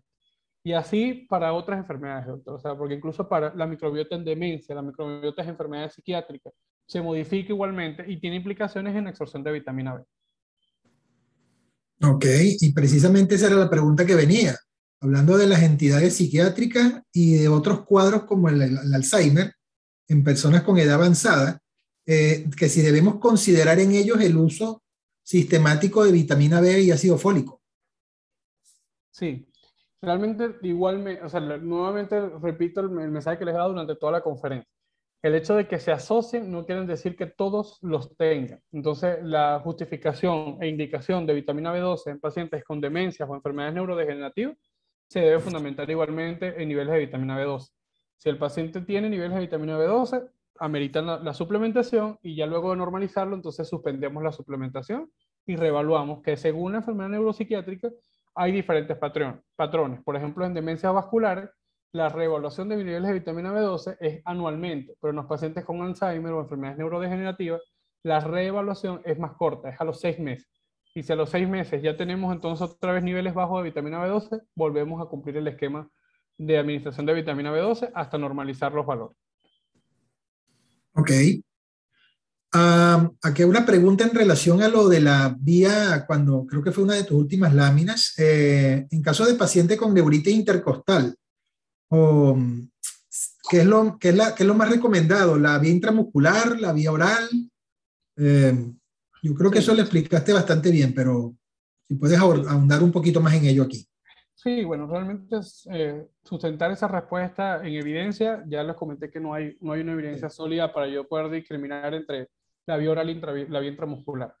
Sí sabemos que la biodisponibilidad en plasma del intramuscular y el oral es similar, entonces no tenemos por qué decir que uno sea mejor que la otra. Ambas son buenas siempre y cuando se identifique la población. Nosotros, los que hacemos medicina de diabetes, tenemos como un principio y es que las decisiones del paciente se toman en conjunto con el paciente. O sea, el paciente es un elemento decisivo para su tratamiento. Entonces yo creo que lo mismo puede ser aplicado para estos pacientes que tengan deficiencia de vitamina B. Nosotros necesitamos garantizar que el paciente tenga adherencia al tratamiento. Y si le vamos a administrar a un paciente que se niega a la administración parenteral y le damos esa opción, él no se lo va a cumplir, porque al final nosotros no estamos administrando el medicamento, lo estamos indicando. Entonces, si con ese paciente que no quería la administración parenteral, pues entonces le damos la opción oral, y en aquel paciente que no quiera la administración oral, sino la parenteral, pues también se le ofrece esa alternativa. Sí les comento que desde el punto de vista práctico, desde mi experiencia clínica, pues que no es más ni menos que las del resto, cada uno puede tener una opinión totalmente distinta, pero sí nosotros en los que hacemos medicinas de diabetes, endocrinología, por así decirlo, pues sí que vemos muchos pacientes con cirugía bariátrica, la administración oral de vitamina B12 no se absorbe de la misma forma, o sea, no logra normalizar los valores de la misma forma que la vía parenteral. Y creo que está justificada pues en alteración de la vía del sistema digestivo que tienen estos pacientes. Entonces, en esos casos puntuales, ahí sí yo dejo la administración para la vía parenteral. Parenteral. Sin embargo, la administración parenteral en estos pacientes es por mucho tiempo. Entonces, o sea, prácticamente de por vida. Entonces, es como esquemas intensivos. O sea, cuando hacen la deficiencia, la administramos vía parenteral y luego lo dejamos con suplementación oral, que de cierta forma, pues absorbe un porcentaje de ese que le estamos dando vía oral, y reevaluamos igualmente. El paciente posbariátrico lo hacemos anualmente y dependiendo si tiene deficiencia a los 6 meses. Entonces, si no, en ese periodo de tiempo hacemos el seguimiento y si ya está en deficiencia nuevamente, pasamos al esquema parenteral y luego lo dejamos en mantenimiento con el vía oral, porque también el paciente se satura de las inyecciones semanales, pues, o mensuales o quincenales, según sea el caso del paciente. Sí, recuerdo que mencionaste digamos, la responsabilidad de la polifarmacia en estos problemas. Entonces, por acá preguntan si entonces un paciente diabético que tome metformina debería tomar la medicación por separado de la vitamina B o no puede tomar vitamina B. No, claro, sí, no todos los pacientes con metformina, ahí quisiera responderlo de esa forma, no todos los pacientes con metformina deben tomar vitamina B, ni el hecho de que ni el hecho de que tome metformina lo va a llevar a una deficiencia de vitamina B. O sea, eso no es una relación absoluta. En algunos pacientes que consumen metformina, produce deficiencia de vitamina D y esto está asociado también a la composición de la microbiota. Por eso allí quería comentarle, doctor, que eso para mí es un área que podemos conversar en otra oportunidad porque me parece interesantísimo hablar justamente de cómo se modifica la microbiota intestinal en los pacientes con metformina y diabetes. En aquellos que toman metformina pueden pasar de un heterotipo a otro. Entonces, esa modificación de un heterotipo a otro lo lleva a la expresión de deficiencia de vitamina B. Igualmente, debemos sustentar la suplementación de vitamina B en los pacientes con metformina si tienen valores de hiperhomocisteinemia, vitamina B12 y ácido fólico bajo. Del resto, no hay justificación de prescribir la vitamina B en pacientes con metformina y diabetes. Correcto. Y copiado esa propuesta que está muy buena. Eso lo vamos a conversar. Por acá me preguntan en cuanto a la seguridad de la vitamina B en embarazadas, con anemia, con astenia o con neuritis. No tengo nada que decir, doctor, se lo dejo a usted. Ah, eso es seguro. En realidad, estoy totalmente de acuerdo contigo cuando siempre lo has mencionado. Hay que establecer la necesidad del déficit para poderla indicar. Si no, de rutina no se justifica. Exacto. Eso de lo que leí, de lo poco que leí, de verdad fue eso, y yo ahí soy muy respetuoso. Yo soy internista, no es ginecólogo. Vale. Por acá me preguntan, no, esta está repetida. Bueno, no, esta también hay muchas preguntas en relación al tema de la metformina y la vitamina D, por eso es que las estoy pasando. Hay mucha gente interesada realmente en el tema. Por acá preguntan que interacciones de la vitamina B con los pacientes que reciben tratamiento para la tuberculosis, si hay alguna interacción. Sí, interesantísima pregunta, doctor. Sí, en los pacientes con tuberculosis y vitamina B hay numerosos estudios desde el año 2017 más o menos empezaron a salir los estudios de la importancia de suplementación en vitamina B en tuberculosis. Y nosotros somos una población de riesgo totalmente. Entonces sí debemos prescribirlo específicamente en aquellos pacientes que hacen tuberculosis pulmonar, tiene indicación formal por los efectos antiinflamatorios y antifibróticos que tiene la vitamina B12, que se ha asociado a mejoría de la vitamina B12. De hecho, en aquellos pacientes de la tuberculosis, perdón, de aquellos pacientes que tienen tuberculosis miliar, que llegan a hacer tuberculosis miliar, y se les administró en infusión continua, en infusión semanal, vitamina B12 durante la administración del tratamiento de tuberculosis de fase 1, la mejoría radiológica fue en un promedio más corto, o sea, casi un mes y medio menos que los pacientes que no recibieron vitamina B. Entonces, eso creo que es muy importante mencionarlo, que en los pacientes con tuberculosis, y no solo tuberculosis, también en micosis sistémicas como la histoplasmosis y la paracoccidomicosis, la infusión de vitamina B12 semanal durante 2 meses, que es la fase de consolidación de histoplasmosis y paracoccidio, también se asocia a mejoría clínica del paciente y menor riesgo de mortalidad global. Así que eso creo que en nuestro medio es importantísimo aclarar que sí tiene mejoría, sí tiene indicación, independientemente de los niveles de vitamina B. Eso es un mensaje final. Perfecto. Ya faltan menos preguntas. Preguntan acerca del complejo B en la fibromialgia y la migraña vascular. Igual como lo hemos conversado en todas las enfermedades neurológicas y neurodegenerativas. La indicación se fundamenta en función a un déficit demostrado de vitamina B12 y ácido fólico. Si tenemos entonces deficiencia de vitamina B12 y ácido fólico demostrado, se justifica su indicación. Si no, solo para el dolor neuropático refractario a analgésicos comunes, en el caso de la cefalea. Perfecto. Aquí preguntan, bueno, esto es variable, por supuesto, pero que si tiene un tiempo máximo para el uso de vitamina D en pacientes cuando tienen déficit comprobado de la misma. O sea, me supongo que la pregunta viene por cuánto tiempo debería tomar la persona o esperamos, qué tan rápido esperamos que se recupere el déficit de vitamina B. Eso depende de lo que estemos tratando y cómo estamos midiendo el déficit de vitamina B.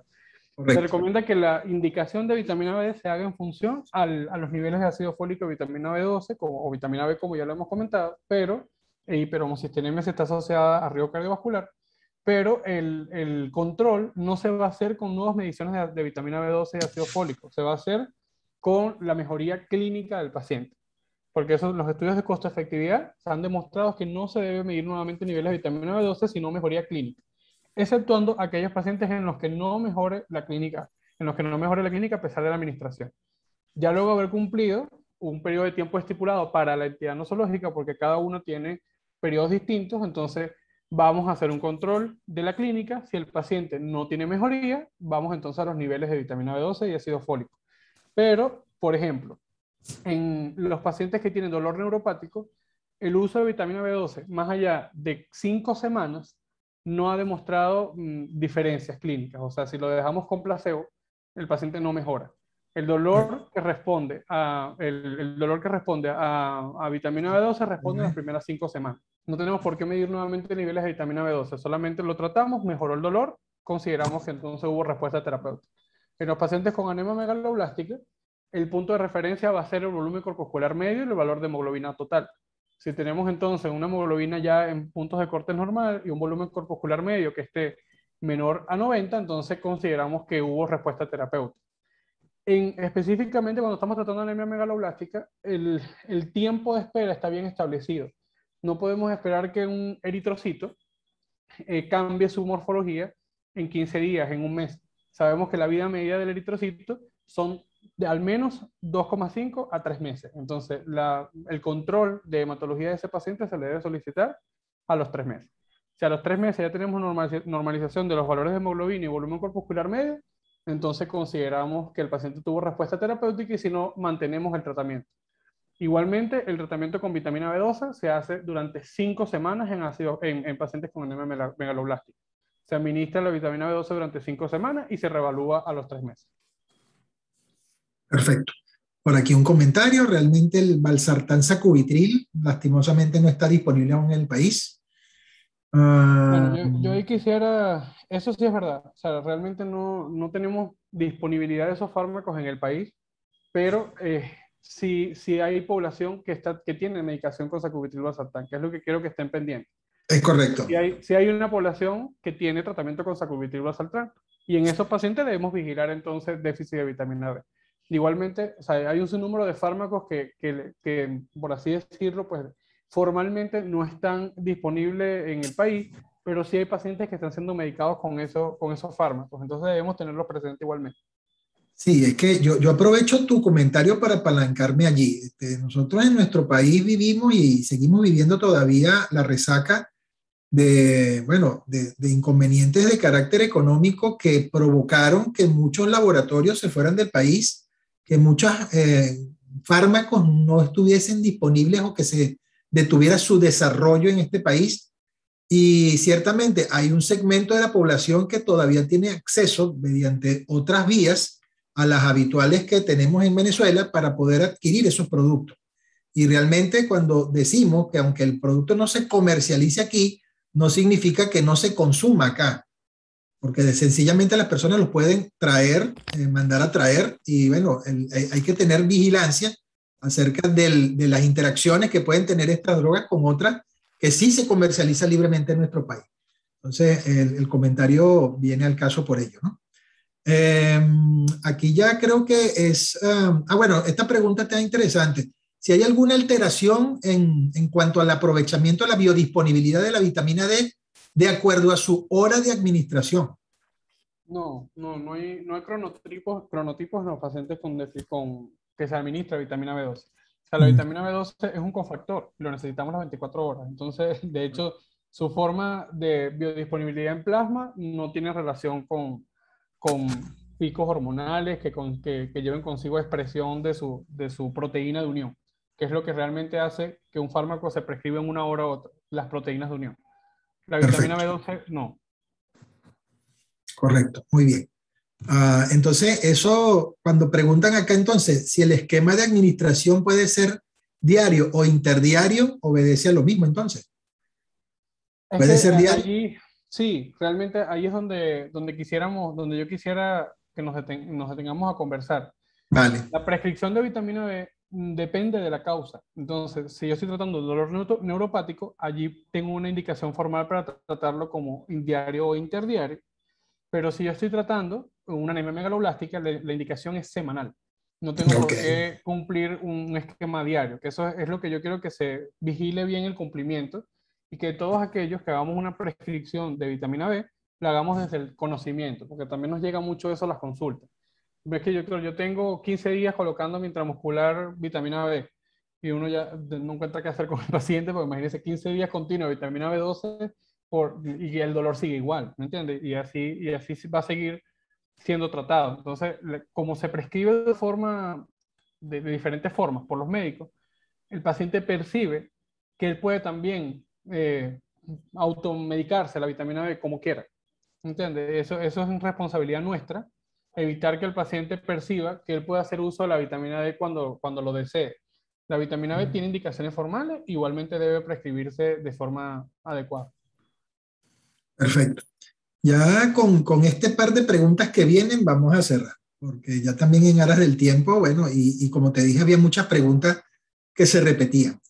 Me piden que por favor puntualicen una vez más acerca del uso de vitamina D y te lo pido así porque realmente yo sé que ya lo has dicho varias veces, pero me lo siguen preguntando. En la relación de la vitamina o del complejo B, la administración de complejo B, y enfermedades como el Parkinson, como en pacientes que reciben ansiolíticos, si hay alguna interacción, y finalmente el uso de vitamina B en el deporte, que si es algo que puede incrementar el rendimiento deportivo. Sí, bueno, yo voy a comenzar con una pregunta del deporte, porque realmente creo que era lo que les comentaba al principio. Sí. La gente tiene una percepción, los pacientes tienen una percepción de que pueden prescribirse la vitamina D por cualquier cosa, entonces asocian de que si van a una actividad deportiva, pues se van a administrar vitamina D para tener mayor rendimiento. Y estamos realmente haciendo placebo activo. O sea, no se ha demostrado que haya una relación entre mejoría del rendimiento diagnóstico con administración de vitamina B, salvo aquellos pacientes que tienen deficiencia de vitamina B y tienen actividad deportiva. Igualmente, con las enfermedades neurodegenerativas, como ya los mencionamos previamente, todas las enfermedades neurodegenerativas, incluidas Alzheimer, Parkinson, demencia, incluso alteraciones neuropsiquiátricas como la esquizofrenia, trastorno bipolar, pueden tener en su sustrato fisiopatológico una alteración del sistema adenosinérgico y por ende podría entonces correlacionarse con trastornos de la remetilación. Entonces, en estos casos, igualmente debemos medir niveles de vitamina B12 y ácido fólico y prescribir. Nuevamente, yo vuelvo a repetir porque creo que eso es importantísimo. Solicitar los niveles de vitamina B12, ácido fólico y homocisteína es la indicación formal. Y en eso yo pues lo insisto. Pero muchas veces, si simplemente nosotros tenemos la sospecha clínica de que hay un déficit de vitamina D, y es totalmente válido, porque yo puedo tener un paciente con demencia vascular que tiene neuropatía, que tiene una ataxia, que tiene una anemia megaloblástica. Entonces, ya tengo otros indicativos clínicos que me sirven para plantear el diagnóstico de un trastorno de la remetilación o un déficit de vitamina B. Entonces, si ya yo tengo otro signo clínico que me correlaciona con la vitamina B, si no estoy tratando una enfermedad asociada a riesgo cardiovascular, no tengo entonces por qué quizás anexar ese gasto a la lista de gastos del paciente. Puedo hacerlo haciendo prueba terapéutica porque no voy a tener un efecto adverso esperado de la vitamina B si lo hago de forma justificada su administración y en las dosis correctas. Eso yo se lo estoy dando como tal cual, como un consejo particular, porque creo que muchas veces uno le prescribe al paciente, hágase niveles de vitamina B12, ácido fólico, homocisteína, y eso le sale mucho más caro que comprar la vitamina B. Y discúlpenos, invitados, pero yo no lo dije al principio, yo no tengo conflictos de interés alguno con Leti, así que no conozco los precios de Neuromixer. Pero, bueno, pero básicamente, pues, lo que quiero que sepan es eso, o sea, que en la sociedad en la que vivimos, yo trato de priorizar que el paciente se beneficie del tratamiento y con eso el diagnóstico, porque al final cuando el paciente mejora, después que yo le administré la vitamina B, sabemos que fue por un trastorno de la remetilación. Entonces creo que ahí se los dejo como mensaje final, que yo les estoy dando pues desde el punto de vista teórico lo que debemos hacer, pero estoy segurísimo que nuestra práctica clínica nos beneficia tener esos dos abordajes. Siempre que se pueda, pues tenemos el soporte incluso legal de por qué administrar el medicamento si tengo la medición sérica, pero si no, pues tengo toda la justificación clínica en un paciente que tiene características clínicas de deficiencia de vitamina B2 o vitamina B, complejo vitamina B. Perfecto. Mira, aunque yo sí tengo conflicto de interés porque soy el director médico de la empresa, igual yo te apoyo en el comentario porque nosotros, como te dije hace un rato, debemos abogar por una prescripción responsable y un uso responsable de los recursos y desde el punto de vista bioético, pues trabajar en pro de la justicia social pues también. Entonces, y bueno, ya me mencionaste que ese era tu mensaje final, no sé si quisieras agregar alguna otra cosa, porque bueno, como te decía, ya en aras del tiempo tampoco queremos abusar de tu tiempo, pues me gustaría ya dar también por finalizada la actividad. Si quieres decir algo más para despedirnos. Bueno, honestamente, agradecer, no sé, estoy súper contento que se hayan conectado 110 personas, estoy viendo acá, porque bueno, al final era el objetivo de esta oportunidad era poder reunirnos como colegas y seguir conversando, cosa que yo siempre valoro. A usted, doctor, y a todo el equipo de Leti, porque sé que siempre están en una actividad o en otra de docencia, y eso para mí es valiosísimo en este país en el que vivimos. Y lo otro, pues, es reconocer que la deficiencia de vitamina B debe ser tratada como una entidad no solo.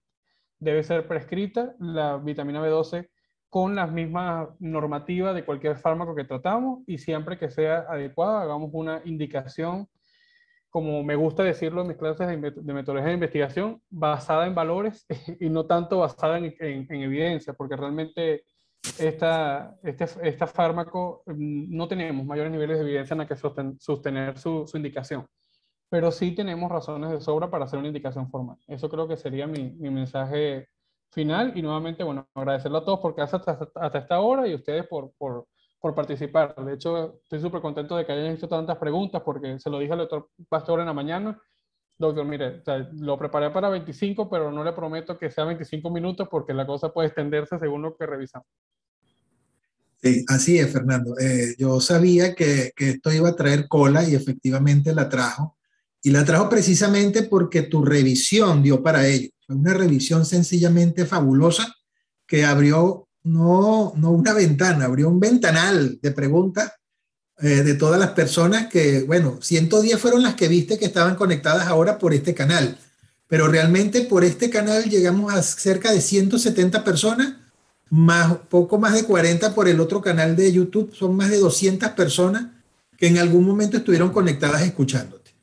Y bueno, a todos ellos mi agradecimiento por estar aquí llenándose de docencia, llenándose de conocimiento de la mano de jóvenes tan extraordinarios como Fernando Carrera, a quien aquí públicamente le doy mi reconocimiento por ser un extraordinario médico internista, también en el área de endocrinología y diabetes, y que actualmente está en el Centro Médico Docente de la Trinidad. De verdad, mi admiración para ti, Fernando, y es un gusto tenerte como invitado, y sé que vamos a tener mucho más de qué conversar en lo futuro. De verdad, muchísimas gracias a ti y a todos los presentes.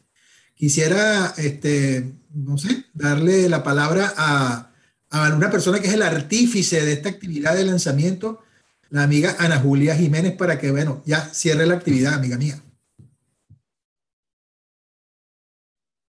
Sí, bueno, la verdad es que coincido contigo, Pastor, de verdad que extraordinario el doctor, mil felicitaciones, y la verdad que mi agradecimiento porque ha sido una excelente conferencia, y bueno, dio para mucho, muchísimas preguntas, y estoy segura, y además muchísimos temas que se abrieron, así como que, bueno, pues hay un abanico de temas que podemos abordar de esto. Como usted lo decía al comienzo, normalmente no pensamos mucho en el tema de la vitamina B, pero bueno, evidentemente hay mucha tela para cortar.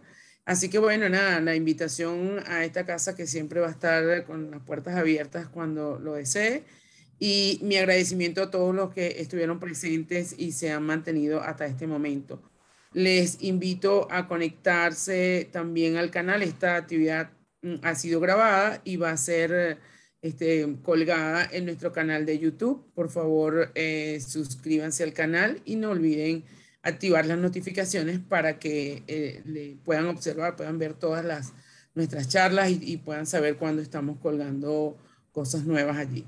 Así que bueno, mil gracias a todos por asistir, y bueno, en Laboratorios Leti, el gran laboratorio de Venezuela, de verdad que les desea que tengan una muy feliz noche y un excelente fin de semana, y que encuentren el balance funcional en sus vidas.